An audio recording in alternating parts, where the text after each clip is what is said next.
huge whale you saw in your dream? So we've met it at last. I understand very well why it has chosen to make an appearance here. That whale does not belong to Teyvat. It is a monster that has traversed the stars, weeping all the while. It has been greedily consuming the energy from the planet's primordial sea, using it to grow. That is the main cause for the rising sea levels. And once it has finished consuming all of the energy contained within the sea, its next step will be... You said that when the Hydro Archon first created Fontanians out of Oceanids, she filled their blood vessels with primordial seawater. Precisely. That whale finds the blood of Fontanians nigh impossible to resist. Therefore, when it left the primordial sea, it decided to make its next stop a packed opera house full of food. Food in the form of Fontanians. We just barely managed to push it back, right? In that case, won't it come back to target the people again once it's managed to recover its strength? That is correct. Indeed, it is more accurate to say that we should thank that Harbinger for buying us some time. Without him, the whale would have likely come onto land far sooner. From the way he looked, he must have been fighting the creature for quite a long time. That battle maniac. We've always known that he had a special connection with that whale, but we definitely didn't expect it to help us out like this. Anyway, now that we know that this whale is the actual cause of the disaster recorded in the prophecy, all we need to do to stop the prophecy would be to find a way to beat it up, right? It is too late. It had already absorbed too much of the primordial sea's energy before we could notice it. At this point, it has become practically integrated with the sea itself. Even if the entirety of Teyvat were to be destroyed, it could still survive and swim off towards some other world. That's not something I will accept. We've already done everything we can, and we even found the true culprit. We've come so far.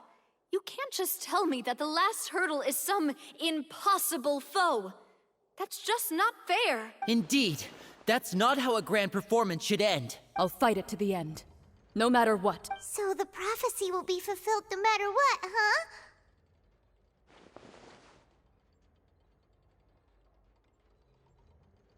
The prophecy. Yes, what has been prophesied will be fulfilled. You may view such things as the history of the future.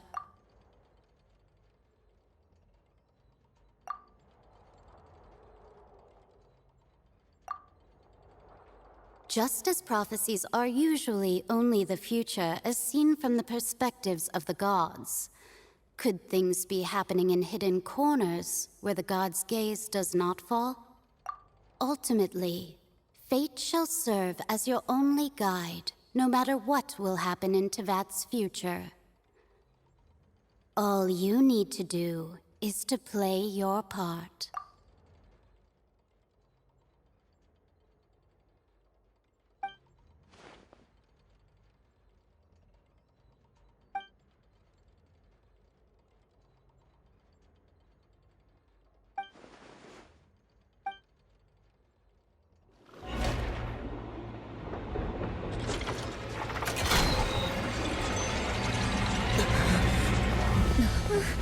What's happening with the oratories? I believe it is preparing to carry out the death sentence.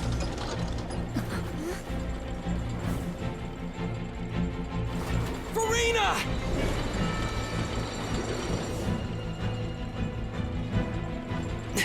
No, I still need answers.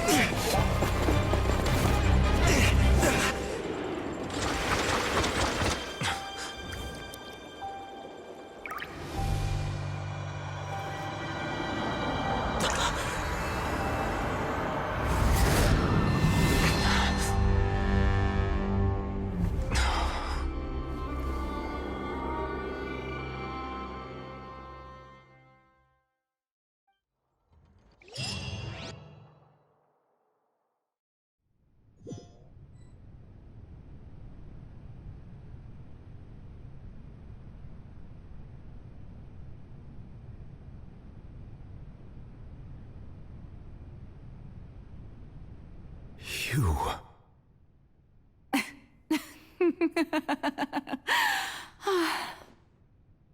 Sorry. That shocked expression on your face is just too amusing. I couldn't help myself. You are not Farina. Who are you? The sweet sound of bewilderment. Marvelous.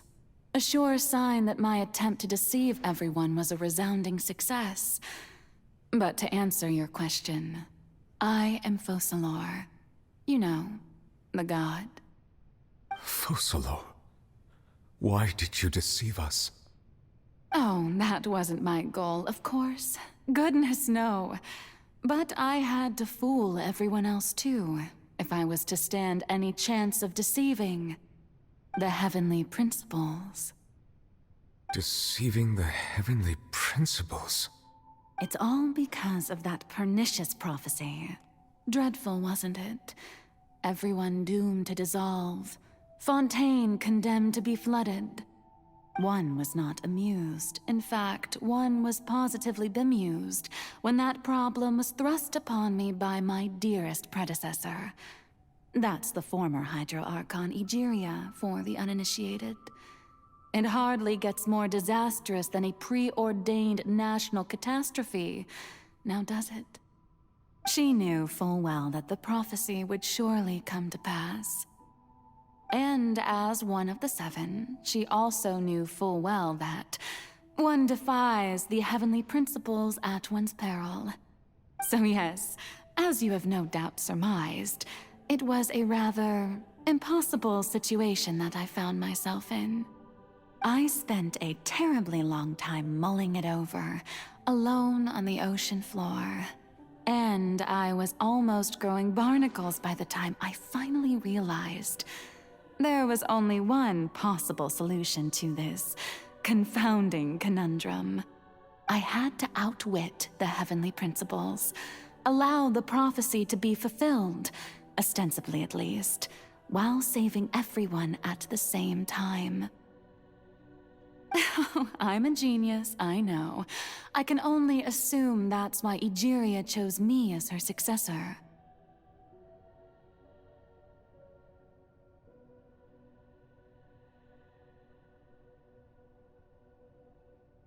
Although, looking back now, it was hardly the inheritance one dreams of. Between the task of saving the nation, the quotidian duties of the Hydro Archon, and not to mention the original sin of creating a new race of humans, I dare say she left me quite a colossal mess to clean up.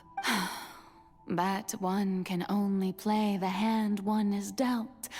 I did not choose this, any more than I chose to be one of her Oceanid familiars. So you were also once one of the Oceanids, transformed into a human by Egeria's hand. Yes, I was. I always dreamed of becoming human. And I still do, even now. In my eyes, to be human is to be part of the greatest opera ever known. After becoming a god, I separated my divinity from my body and spirit, leaving behind only a self that was as naive and bewildered as my past self on her first day as a human being. The me you see before you now is that divinity. And the human counterpart I left behind, I named Farina. She could feel joy, sorrow, and everything in between. She could be as vain and conceited, or as meek and vulnerable as she wished. Her strengths were of a kind only a human could possess, as were her shortcomings.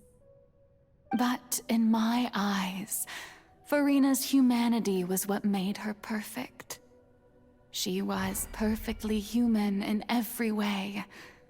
The person I always wanted to be. Anyway, so then I cursed her. All part of the plan, of course. The plan to deceive the heavenly principles. Do you still remember the final scene of the prophecy? The Hydra Archon alone, weeping on her throne, in order that the prophecy might appear fulfilled. I invited Farina to be an actress, to play the part of the Hydro Archon in the prophecy, under the curse I placed on her. So long as I, Focalor's divinity, continued to exist, she could not die. But nor was she free to live her life in the pursuit of happiness. Instead, she was forced to take the stage in the opera house, to embrace the role of leading lady, to forever play the part of the god from the prophecy, all to create a deceitful appearance of that prophecy coming to pass. I suppose now you probably understand why your court is called the Opera Epiclese. But Farina is only human, isn't she? Even though she has had a long life, her mind is no stronger than that of any other ordinary human being. I cannot begin to fathom what she has had to endure. It must have been torture for her. It has indeed. And although she is, in a sense, me in human form, I most definitely owe her an apology for it.